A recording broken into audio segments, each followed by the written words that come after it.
Today we're making cookies and cream cupcakes. These cupcakes are seriously delicious. I think you're gonna love them. Let's get started. To begin, you'll need to cut up Oreos or any chocolate sandwich cookies to equal about a cup. Set these aside while you mix up the dry ingredients. In a large bowl, add your flour, cocoa powder, baking soda, salt, and sugar. I've included the exact measurements in the description below. I like to use this large sifter when I'm baking. It makes quick work of sifting, but it can get a little messy if you don't use a big enough bowl. Sifting makes sure you don't have any flour or cocoa lumps in the batter.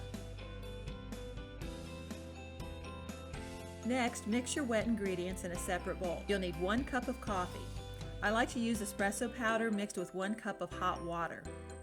Then I add mini chocolate chips and stir to melt. If you can't find vegan mini chocolate chips, you can use regular size chocolate chips, but it just might take a little longer for them to melt. Make sure your coffee's really hot. When your chocolate is melted, add the oil, vinegar, and vanilla. Next, you'll add your wet ingredients to your dry ingredients. The vinegar in the wet mixture will act with the baking soda and the dry mixture to give your cupcakes a lift. Stir just until mixed. You don't want to overmix your batter. Then you'll fold in your broken up cookie pieces.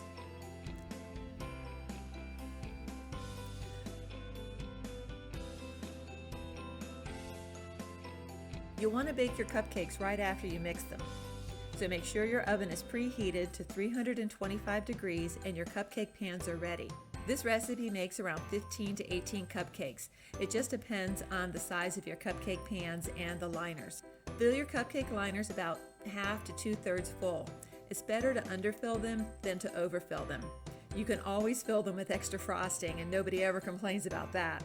I used an ice cream scoop to help make it neater to fill the liners, but I found that a full scoop was too much for my cupcake pan. Bake in a 325 degree oven for 18 to 20 minutes or until a toothpick inserted in the center of the cupcakes comes out clean. Oven temperatures can vary, so checking with a toothpick is always your best bet. Let the cupcakes cool in the pan for 10 minutes, then remove them to a wire rack to cool completely.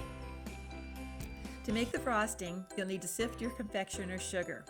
There's a lot of it, so make sure you have a big enough bowl. Some people skip the sifting part, but I think that it helps make a creamier frosting.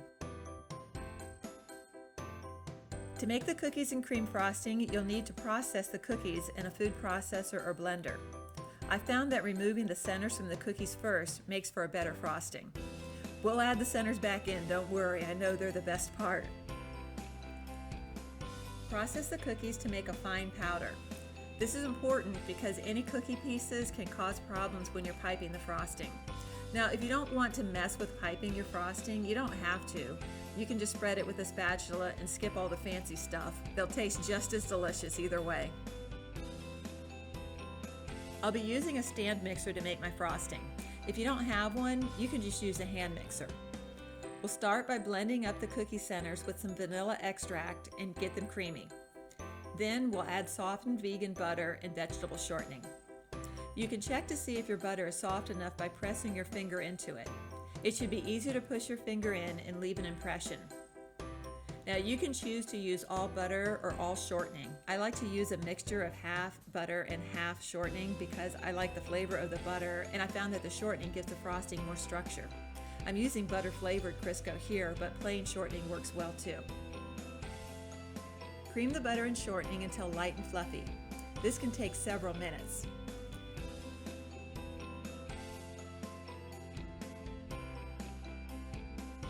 Add half of your powdered sugar. Start off slowly or the powdered sugar is going to go everywhere.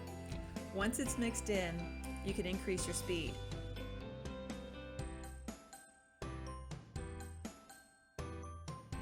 Add the second half of your sugar and mix on high until the mixture is light and fluffy.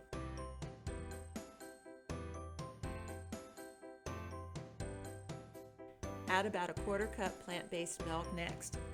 I'm using Silk brand heavy whipping cream. Adding the milk helps make your frosting smoother and creamier. This recipe makes a lot of frosting. If you find that this is too much frosting, you can always cut the recipe in half. Any leftover frosting can be kept in the refrigerator in a tightly covered container for a couple of weeks. Add your cookie dust and blend well.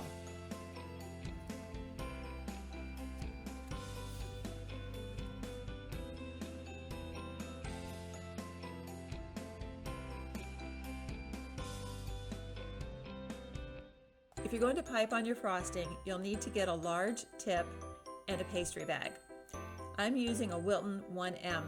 It's really up to you what kind of look you're going for. There's a ton of great videos on decorating cupcakes on YouTube. I'll leave a few links to some good videos below. When cutting the bag, make sure you don't cut off too much. It's better to not cut off enough and trim it than to cut so much off that your tip comes through when you squeeze the bag.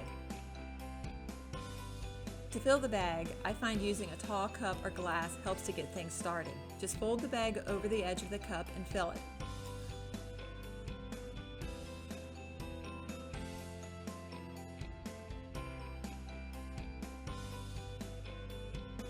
Once it's pretty full, you can use one hand to hold the bag and the other to fill. Just don't fill too full or the frosting will squirt out the top when you squeeze it.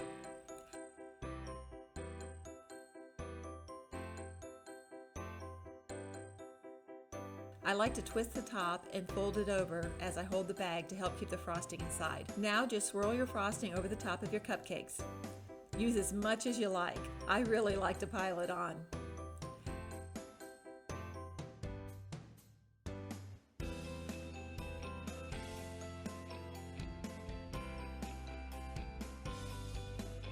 I sprinkled the cupcakes with some leftover Oreo dust and topped them off with a mini Oreo.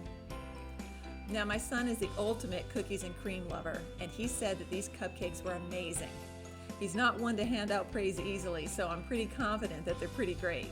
I hope you give them a try. Thanks for watching, and I hope to see you soon.